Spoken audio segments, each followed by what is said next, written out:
Akar Yahudi dalam Otoritas Katolik bagian 2 dengan judul Urim dan Tumim oleh Joshua Charles dalam kisah perjalanannya menjadi Katolik. Dan ini pelajaran yang dibagikannya part 20 dari 34.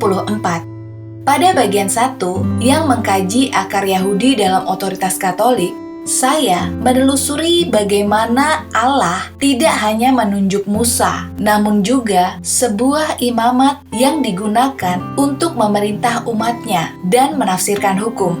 Bahkan setelah Musa dan para imam generasi pertama mati, ada 3 kesimpulan saya.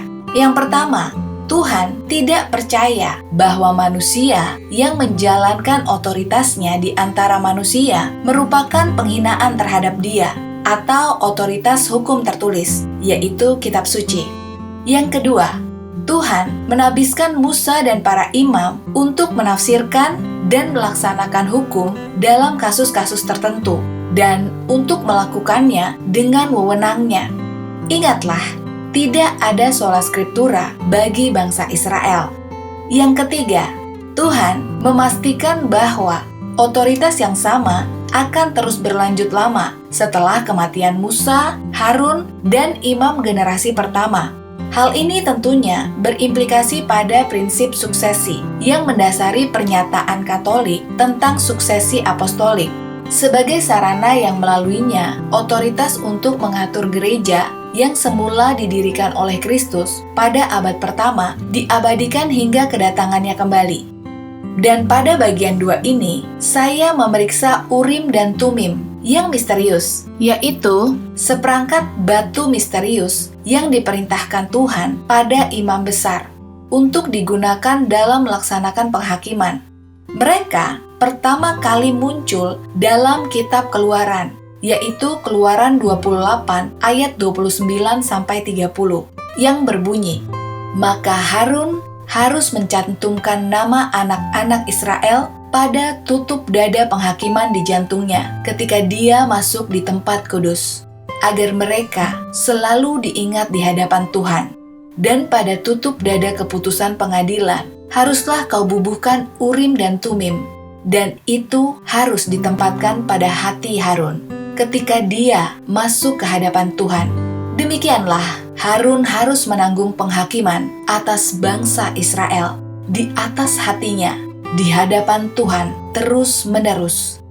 Demikian pula dalam kitab Imamat, ketika Musa menabiskan Harun dan putra-putranya menjadi imam, kita mengamati hal berikut, seperti yang tertulis dalam kitab Imamat 8 ayat 5-9 yang berbunyi, "Lalu Musa berkata kepada umat itu, 'Inilah yang diperintahkan Tuhan untuk dilakukan.' Musa membawa Harun dan anak-anaknya, lalu membasuh mereka dengan air, dan dikenakannya jubah itu kepadanya, lalu diikatkannya pada ikat pinggangnya, dan dikenakannya jubah itu padanya, lalu dikenakannya baju efod pada dia, dan diikatnya pada tali efod yang ditenun dengan terampil, dan diikatkan padanya dengan itu. Lalu ditaruhnyalah tutup dada itu pada anak itu, dan pada tutup dada itu ditaruhnya Urim dan Tumim. Ditaruhnyalah serban itu di atas kepalanya, dan pada serban itu di depannya ditaruh patam emas, yaitu mahkota kudus, seperti yang diperintahkan Tuhan kepada Musa." Menariknya, Urim dan Tumim muncul kembali pada kitab Bilangan ketika Musa menunjuk Yosua menjadi penggantinya, yang dilakukan di hadapan imam besar Eliezer, seperti dalam kitab Bilangan 27 ayat 20-23 yang berbunyi, "Kamu harus memberikan kepada Yosua sebagian dari wewenangmu, agar seluruh umat Israel dapat taat, dan dia harus berdiri di hadapan imam Eliezer, yang harus menanyakan dia melalui keputusan Urim di hadapan Tuhan. Atas perkataannya mereka akan keluar, dan atas perkataannya mereka akan masuk, baik dia maupun seluruh orang Israel yang bersamanya, seluruh umat itu." Maka Musa melakukan seperti yang diperintahkan Tuhan kepadanya.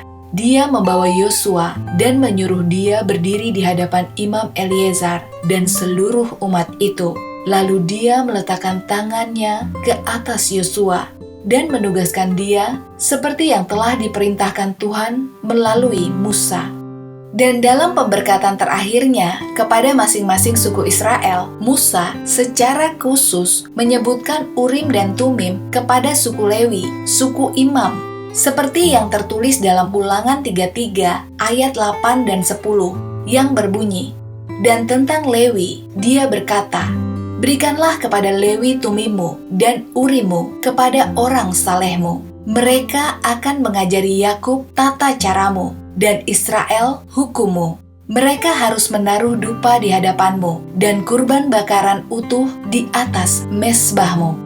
Semua contoh Urim dan Tumim ini selaras dengan ayat-ayat yang dikutip di bagian 1, yaitu Ulangan 17 dan 2 Tawarikh 19 ayat 8-11, dan menegaskan bahwa Allah tidak hanya menetapkan struktur kepemimpinan atas umatnya, tetapi juga sarana untuk membimbing mereka secara aktif. Ada beberapa contoh kitab suci di mana Urim dan Tumim digunakan atau setidaknya dicoba untuk digunakan oleh orang Israel. Misalnya, dalam 1 Samuel, Saul memohon kepada Tuhan melalui Urim dan Tumim untuk mengetahui apakah dia atau bangsa Israel bersalah atas dosa tertentu, seperti yang ada dalam 1 Samuel 14 ayat 41-42 yang berbunyi, "Oleh karena itu, Saul berkata, 'Ya Tuhan, Allah Israel, mengapa engkau tidak menjawab hamba-Mu hari ini? Jika kesalahan ini ada pada diriku atau pada Yonatan anakku, ya Tuhan, Allah Israel, berikanlah Urim. Tetapi jika kesalahan ini ada pada umat Israel, berikanlah Tumim.' Yonatan dan Saul kemudian ditangkap, tetapi rakyatnya lolos. Lalu Saul berkata lagi, 'Buanglah undi di antara aku dan anakku Yonatan.' Lalu didapati Yonatan, dan Yonatan dibawa. Kemudian di buku yang sama, Saul kembali bertanya kepada Tuhan, dan kitab suci menyebutkan 3 cara yang dapat digunakan Allah untuk menjawab dia, yaitu melalui mimpi, atau melalui Urim dan Tumim, atau melalui para nabi. Namun Tuhan tidak merespon sama sekali. Dan dengan gegabah, Saul memutuskan untuk berkonsultasi dengan penyihir dari Endor agar ia mendapat jawaban, seperti dalam 1 Samuel 28 ayat 3-7 yang berisi, "Sekarang Samuel telah meninggal dan seluruh Israel berduka atas dia dan menguburkannya di Rama, kotanya sendiri. Dan Saul telah mengusir para perantara dan penyihir dari negeri itu. Kemudian orang Filistin berkumpul, lalu datang dan berkemah di Sunem. Lalu Saul mengumpulkan seluruh Israel, lalu mereka berkemah di Gilboa. Ketika Saul melihat tentara orang Filistin, dia menjadi takut dan hatinya sangat gemetar. Dan ketika Saul bertanya kepada Tuhan, Tuhan tidak menjawabnya, baik melalui mimpi atau melalui Urim atau melalui nabi. Lalu Saul berkata kepada hamba-hambanya, "Carikanlah bagiku seorang perempuan yang menjadi perantara, agar aku dapat mendatanginya dan bertanya kepadanya." Lalu berkatalah hamba-hambanya kepadanya, "Di Endor ada seorang perempuan yang sanggup memanggil arwah." Demikian pula ketika bangsa Israel kembali dari pengasingan untuk membangun kembali bait suci, kitab Ezra mencatat bagaimana beberapa orang berusaha untuk didaftarkan di antara suku-suku Israel. Namun, nama-nama tersebut tidak ditemukan dalam catatan. Oleh karena itu, untuk menentukan kelayakannya, mereka memerlukan seorang imam untuk berkonsultasi dengan Urim dan Tumim, seperti yang tertulis dalam Ezra 2 ayat 62-63 yang berbunyi, "Mereka ini meminta pendaftaran mereka di antara orang-orang yang terdaftar dalam silsilah, tetapi mereka tidak ditemukan di sana, sehingga mereka dikeluarkan dari imamat karena dianggap najis. Gubernur mengatakan kepada mereka bahwa mereka tidak boleh makan makanan maha kudus sampai mereka menjadi imam untuk berkonsultasi dengan Urim dan Tumim." Kisah yang sama dicatat dalam kitab Nehemia, seperti dalam Nehemia 7 ayat 64-65 yang berbunyi, mereka meminta pendaftaran mereka di antara orang-orang yang terdaftar dalam silsilah, tetapi tidak ditemukan di sana, sehingga mereka dikeluarkan dari imamat karena dianggap najis. Gubernur memberitahu mereka bahwa mereka tidak boleh makan makanan maha kudus sampai seorang imam yang membawa Urim dan Tumim datang. Sebelum mengutip dari kitab Sirah yang ditulis antara tahun 200 sampai 175 sebelum Masehi, ada baiknya kita mengutip sejarawan Yahudi abad pertama, yaitu Yosefus, tentang Urim dan Tumim. Yosefus menyebutnya sebagai pelindung dada dan sardonyx, dan percaya bahwa itu menunjukkan penghakiman tertentu dari Tuhan dengan menyinari bentuk cahaya tertentu atau pendapat yang didukung oleh berbagai rabi yang berbunyi, sekarang pelindung dada ini dan sardonyx ini tidak lagi bersinar 200 tahun sebelum saya menulis buku ini, karena Tuhan tidak senang dengan pelanggaran hukumnya. Nah, menarik untuk dicatat bahwa sekitar waktu yang sama, penulis kitab Sirah masih menyamakan kepastian penghakiman oleh Urim dan Tumim dengan hukum itu sendiri. Seperti dalam Sirah 33 ayat 3 yang berbunyi, orang yang berakal budi akan percaya pada hukum Taurat.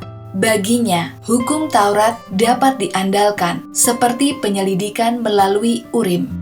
Sirah kemudian menyebut Urim dan Tumim sebagai peramal penghakiman ketika menggambarkan otoritas yang dianggap berasal dari suku Imam Lewi, seperti yang tertulis dalam Sirah 45 ayat 6-10 yang berbunyi, dia meninggalkan Harun, seseorang yang kudus, seperti Musa, kakak Musa dari suku Lewi. Tuhan membuat perjanjian abadi dengan dia dan memberikannya imamat umat. Tuhan memberkati dia dengan jubah yang indah dan mengenakan jubah yang mulia padanya. Tuhan mengenakan kepadanya pakaian yang sangat sempurna, pakaian kebesaran, dan mengikatkan dia dengan lambang-lambang kekuasaan, celana linen, jubah panjang, dan baju efod.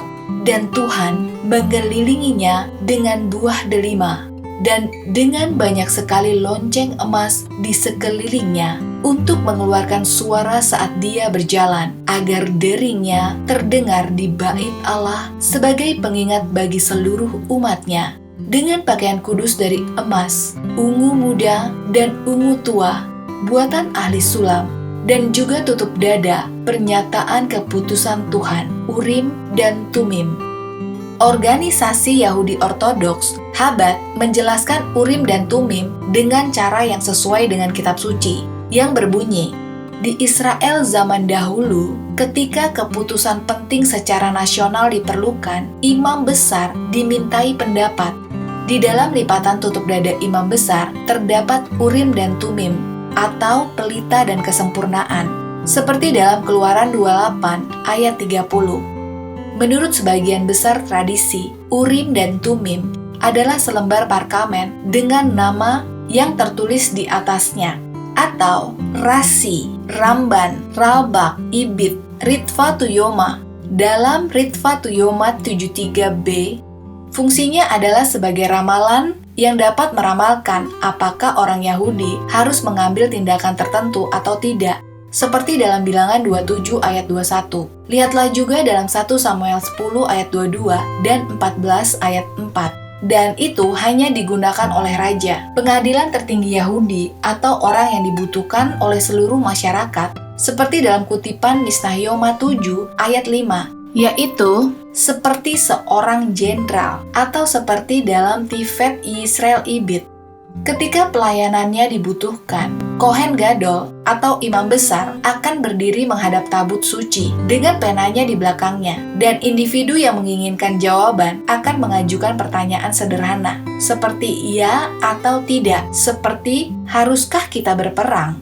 Kohen Gadol atau imam besar akan bermeditasi sampai dia mencapai inspirasi ilahi. Kemudian, huruf-huruf tertentu pada tutup dada yang di atasnya tertulis nama kedua belah suku akan tampak menonjol dalam pendapat Rabi Yohanan, atau hanya menyalah, seperti pendapat Reis Lakis. itulah yang dapat menghasilkan sebuah jawaban. Seperti dalam kutipan Yoma 73a, Mishneh Torah kali Hamidah 10 ayat 11. Urim dan Tumim hilang setelah penghancuran bait suci pertama. Seperti dalam kutipan Yoma 21b, Sotah 48b, Rashi, dan Keluaran 28 ayat 30. Dan menurut tradisi lain, itu masih ada tetapi tidak lagi berfungsi. Dalam Tosfat tu Yoma, kutipan Mishneh Torah Beit Habicerah 4 ayat 1. Dan ada penjelasan yang sangat mirip yang diberikan dalam ensiklopedia Yahudi dan perpustakaan virtual Yahudi. Dengan demikian, kesimpulan-kesimpulan yang kita peroleh pada bagian 1 selanjutnya ditegaskan dengan pertimbangan Urim dan Tumim. Baik otoritas Allah, kedaulatannya, maupun otoritas kitab suci yang tertulis tidak terancam oleh keberadaan otoritas manusia yang memerintah dengan otoritas ilahi. Pemerintahan seperti ini juga tidak bertentangan dengan bantuan aktif dan berkelanjutan dari Tuhan yang diberikan kepada jabatan-jabatan tertentu seperti yang terjadi pada Urim dan Tumim. Dan pada saat saya tumbuh dewasa, sebagai orang muda dewasa, saya sering diberitahu bahwa pernyataan Katolik tentang otoritas itu sama sekali tidak alkitabiah. Karena menurut mereka sama saja dengan manusia yang menyebut otoritas dari Tuhan. Jadi, mereka berpikir seolah-olah gagasan manusia memerintah dengan otoritas Tuhan dan dengan bantuan aktif dari Tuhan yang diklaim oleh Gereja Katolik itu bertentangan dengan kitab suci. Namun, ketika saya membaca kitab suci dengan cermat, saya melihat hal yang sebaliknya, bahwa model seperti itulah ada di mana-mana dalam Perjanjian Lama. Oleh karena itu, saya menyadari bahwa hal itu tidak dapat diabaikan begitu saja dalam konteks Perjanjian Baru. Oleh karena itu, bebannya ada pada kaum Protestan untuk menunjukkan bahwa hal seperti itu secara jelas dan eksplisit telah disangkal oleh Kristus atau para rasul. Dan jika tidak, maka gagasan Katolik tentang otoritas akan jauh lebih masuk akal dibanding dengan perkiraan saya sebelumnya. Namun, setelah mempelajari Perjanjian Baru lebih lanjut, saya menemukan bahwa bukannya menyangkal model otoritas itu, bahkan Kristus dan para rasul secara eksplisit menegaskannya dan bahkan membuat klaim otoritas yang lebih besar daripada yang dibuat dalam Perjanjian Lama. Demikian, semoga penjelasan dari Yosua Charles dalam perjalanannya menjadi Katolik dalam mempelajari sejarah Gereja Katolik kuno ini dapat menjadi inspirasi iman kita semua dan tetaplah setia pada iman Katolik kita. Sampai jumpa lagi bersama saya, Benedikta. Salam sukacita.